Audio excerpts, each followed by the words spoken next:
Hello mga Coops, it's me again, Lakwatserong Motorista. So yun na nga, nandito tayo sa may, saan banda to? Sa may Rojas Boulevard, dito sa may parteng Ermita Malate.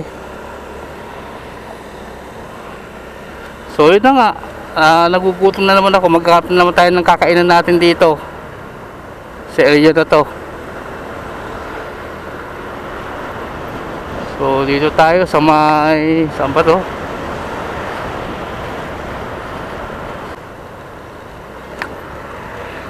Saan kayo tayo kakain dito? Tingin tayo ng mga pares o kaya mami, o kaya mga fried chicken, ganyan. So yun na nga, nandito sa may ano to, Diamond Hotel, may Rojas Boulevard. Ito Pedro Hill. So maghanap tayo ng kakainan natin dito. Ito Pedro Hill to, Rojas Boulevard corner Pedro Hill. Hanap tayo. Ito look, Cuarteles Street.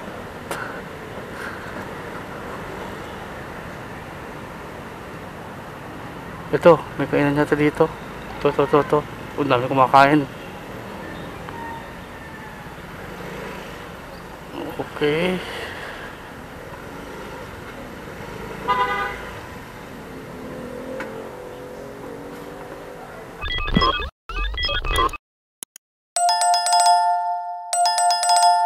Ano boss, anli yan? Anli rice? Yes.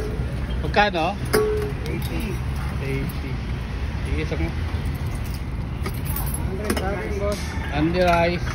Tapos may soft drinks wala? 100 pag may sobrang. Ako na rin kung may soft drinks. Anli gulay ba yan boss? Yes, natin sabaw. Anli sabaw, anli gulay? Oh, the rice. Ayun na lang. Ano yung laman ng baka talaga yan boss? Yes.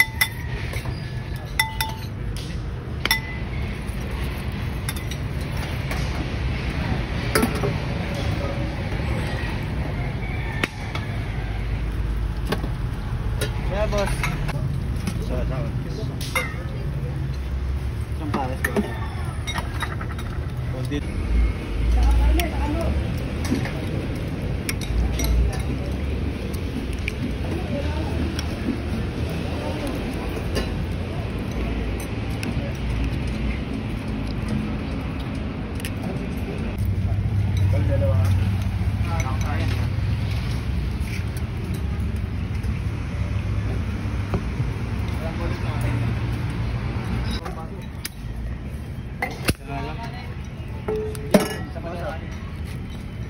Mas wala din ang konting gulay boss.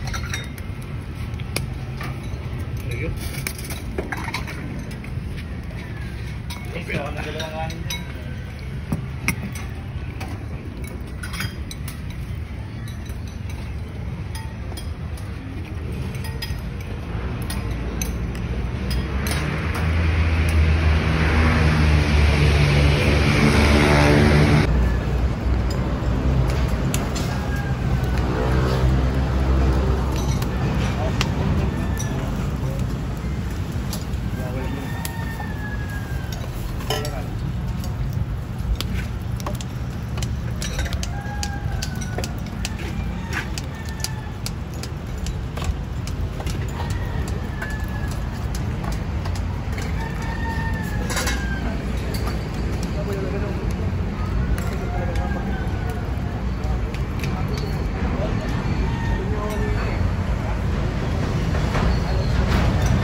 So yun na mga Coops, tapos na tayong kumain.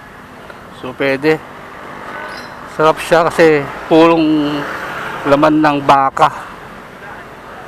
Dito lang siya sa may Rojas Boulevard, sa may ito Cuarteles Street. Ermita na to, alam ko Ermita Manila na to tabi ng, ay tapat ng Mandamus. So yung presyo na is 80 pesos, only rice, tapos only soup, anli gulay.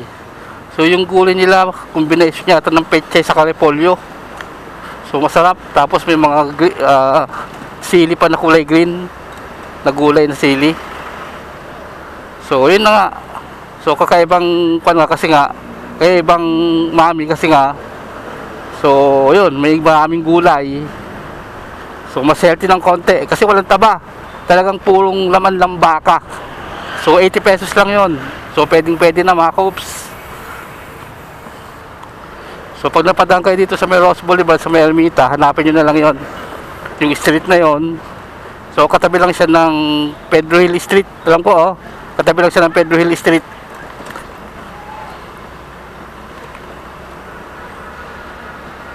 So 24 hours naman daw sila, sabi ng may-ari. So yun nga, pinausukan talagang mami yun. Masarap talaga. So iba yung lasa ng pinausukan talaga ng mami. Lugotong kahoy talaga siya.